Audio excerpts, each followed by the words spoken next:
it's a beautiful day in the Ozarks here at the Proving Grounds too, and I've shared that, you know, we're starting from scratch. And one of the things that's important on any property is access. You guys know that. So yes, sir. Here with Matt and Cole and McBride, they do mulching, a lot of equipment work, and we got to be buddies. So we're on a part of the property that's a couple hundred acres in here. We had no access but walking in. Right. And there's some white oaks over here, some cool stuff. Y'all, we just saw deer and we pulled up here. Yes, sir. But when we would walk in here last hunting season, we were blowing stuff out. We had no way to get in here.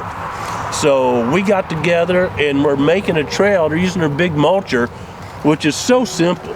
And just making a trail, it's not a pickup trail. When I say access, some people think like a 4-lane highway, but get our tractor back in here and we can slide in the morning while deer up there feeding on those oaks and let them come to us. They bed along in here. So this is just thing when you got a property to realize that access is as important or more important than food plots or ponds. You got to be able to get around.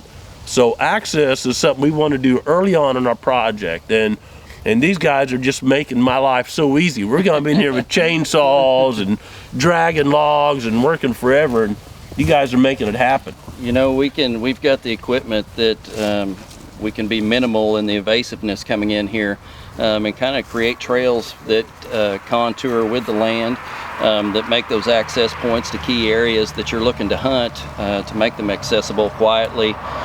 We factor in wind, direction, all those things. You know, there's some architecture that goes into this when we're doing these fire lines, trails, things, access points like that. But we can blow through things a lot quicker with the chainsaw. You can have the dream of accessing your property in one season versus spending several months or years even trying to cut the path out. And as a landowner, of course, I've looked at this, the labor we would have took to fell all these trees and drag them out of the way and spend all that time versus paying these guys. Well, that's an easy trade-off for me. But you mentioned something's critical. This is not only access, it's a great fire break.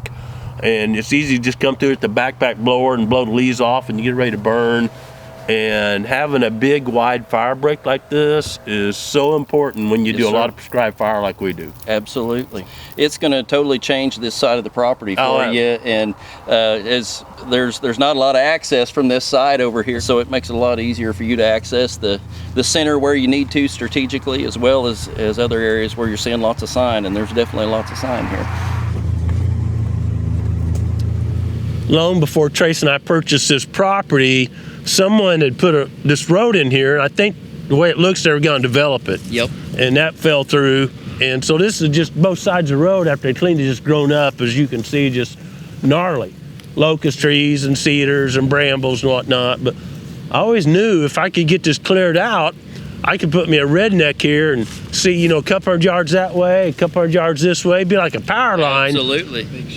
Yeah, awesome. But our brush hog would have tore up trying to do this. So yeah, it's all kind of past the brush hog stage, you know. That's the beauty of the mulching. You kind of get the park-like setting, and there's not a lot of disturbance to the soil and to the terrain while we do this. It cuts everything off pretty much flush with the ground. Yeah. It leaves behind a nice mulch that'll deteriorate and burn up with your prescribed fires. But yeah, it's a less evasive way to get a lot of land cleared and not destroy a bush hog. It is super tough. Ideally suited for this type of things where you've got, you know, stuff the size of your wrist and larger, you know, where you just can't really bush hog that efficiently. Yeah, so my objective is to make this a shooting area and a fire break.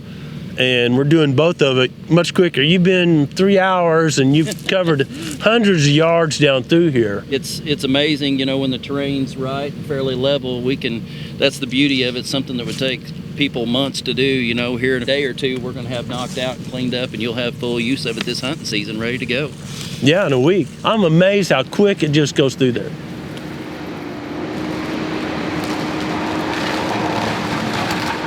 Super excited about this. This was head tall to 10 feet tall of just saplings and cedars and briars. And after the McBrides ran their mulcher through here, well, gosh, we can see several hundred yards down through here. So easy to put a redneck up here. And we're going to cut all these cedars over here. So I have bedding on this side, and hardwoods on this side, acorns. And a really nice transition zone right here that's now huntable. And I like access. Access is so important to using any property. One of the things I like to do is have access all the way around the outside edge. That way, no matter what the wind direction is, you can approach your hunting areas without alerting the deer on the property. In addition to all the maintenance and establishing food plots or using that as a fire break, access or paths throughout the property make every property more valuable. Once they got all the heavy brush out here, I'll be able to maintain this with either prescribed fire or just simply using a brush hog. But the debris in here was just too large for a brush hog, and it was going to do way more damage than the benefit I would have accomplished. One of my goals for shifting to the Proving Grounds 2 was to do just this, watch the property improve. I really enjoy coming up with a plan and then implementing a plan and watching the property improve. That's a great way to enjoy creation. But you really need a plan for your life. And the only plan that's ever successful is when we take time to seek the Creator's will and follow His plan for our life. Thanks for watching Growing Deer.